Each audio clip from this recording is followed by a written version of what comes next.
I grew up on a small farm in Montgomery County in Darnestown and spent my whole life there, the youngest of four kids, and spent, most of my life riding horses all around the DMV. And actually, at 17, my folks sold the farm. And I actually came to Israel for a year. And then on my return to the States, my folks had moved out of the DMV area. And I actually moved out west, went to college in Colorado, and then lived in Montana for a few years and then moved back here to Israel. I'm Jewish, and as a Jewish person, I have the ability to citizenship of Israel. There's something called basically like the right to return. Any Jew in the world can immigrate to Israel or do what's called making aliyah. So in June of 23, I followed that dream. Definitely something I'd always wanted to do. So I came here in June of 23 after a lot of ups and downs, and it's a big decision to move across the world. But finally I made the decision. I got through all the paperwork, got on the plane, and came to Israel because of being a new immigrant and being new to the country and obviously being in a very new situation. I decided to stay living in Jerusalem for a while. Got a job there, really started like to make my roots there. It's a very, comfortable place. Being in the city, being around a lot of other English speakers, people who have also made Aliyah and gone through this process. But about a year ago, actually, from now, I was finally like, okay, I'm settled. I'm ready to get back to my real roots, which is, of course, growing up on a farm and wanting to be like out in more rural areas. So now I live in the center of Israel, in a very small place, but kind of directly in the center between Jerusalem and Tel Aviv. Living in Israel teaches you a lot about resilience. The people here, the people who have grown up their whole life here, they're just born to be resilient. They can handle anything, like I'm pretty much staying home. I'm taking it easy. I'm not moving around a lot, like, because I want to be safe. I want to make sure I always have access to, a mamad or miklat, like a bomb shelter. But the people here, like, they play it safe. They don't run around and ignore it, but they don't let it hold them back. And so there's a lot of learning from that. And, it's an interesting period of time, right?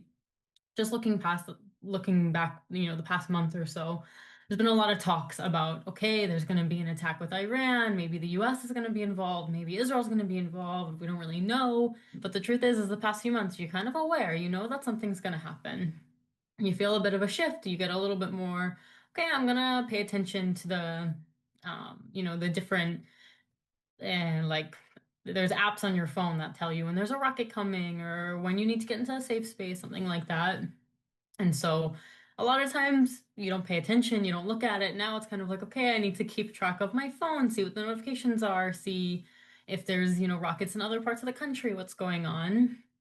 And so the past few days, it's, starting Thursday night, Friday morning, last week, you kind of knew, oh, things are getting more serious. This has been talk for a long time. It's serious now. And we woke up Saturday morning to like our phones going off, sirens going at 8 a.m. And it was saying like, hey, this is your warning. The attack is starting. Go make sure you're near a safe space. And from Saturday, you know, until now, it's been pretty much that. Saturday is also Shabbat, so it's not like, oh, I'm gonna go panic and run to the grocery store because it's closed. Everything is closed here on Shabbat. Um, and so there's a lot of like feelings and things I can talk about, but I really want to share kind of about yesterday, today. It's a Jewish holiday, the holiday of Purim, and people can look into it on their own. But the story of Purim is very identical to the history we're living through right now. And every year in Purim, part of the tradition is to read the story of Purim, to read what's called the Megillah. And when you read through it, you talk about it, and really like a big part of it is, okay, the Jews have been through a lot. We've been, people have hated us forever. There's nothing new there. And we've gotten through it, and the story is very similar, especially because of the location. But it's a big, big part of it. Okay, yes, we have a lot to feel frustrated and sad and complain about because the situation is not fun.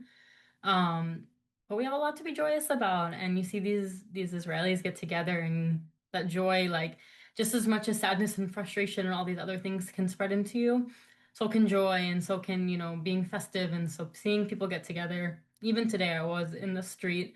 There was a big like street festival for all the kids. They're dressed up in costumes, celebrating.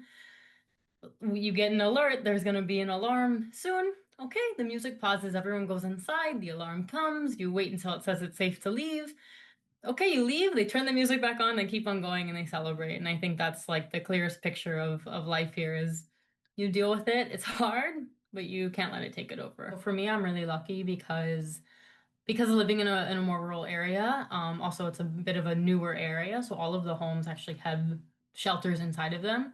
So you have what's called a mamad, which means in your house there's a safe bomb shelter, or you have what's called a miklat, which is like a more public, bigger space for anyone to go into. So thank God where I live, it's where I sleep. It doesn't require a lot of running or being nervous. It's just being close to it. I think it's one of those things everyone responds differently.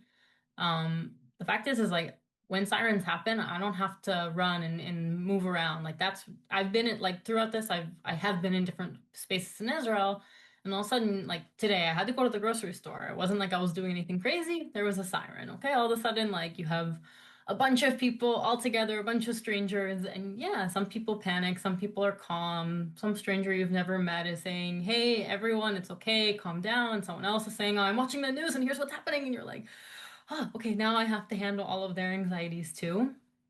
But when you're at home, like it can be a little bit more relaxed. As far as being desensitized, I think you just learn really quickly here, like panicking is not going to help. Like it's not helping your mental health, it's not helping the situation, it's not helping you handle it.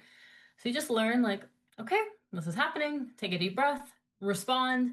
On a religious level, most of the things that talk about goodness for the Jews also talk about goodness for the world, to bring peace to Israel and to bring peace to the whole world. And I think that's a really important thing. We want to see people of every faith obviously living the life that they want to live, not being succumbed to any sort of terror. Let's work towards peace and let's try and see that happen. And this is a Mhm. start for sure. My parents are we talk all the time anyways, especially now. It's kind of interesting, right? Like obviously when you live in a war zone, every parent is concerned, even more so when they're not here. I'm always sending my family pictures of like, hey, I'm still going outside, like I'm still seeing the sun, I'm not locked inside, like it's okay, everything is okay. And I think that's part of it is when you move countries and keeping in touch is a big deal. And of course, we do a lot. It's very important.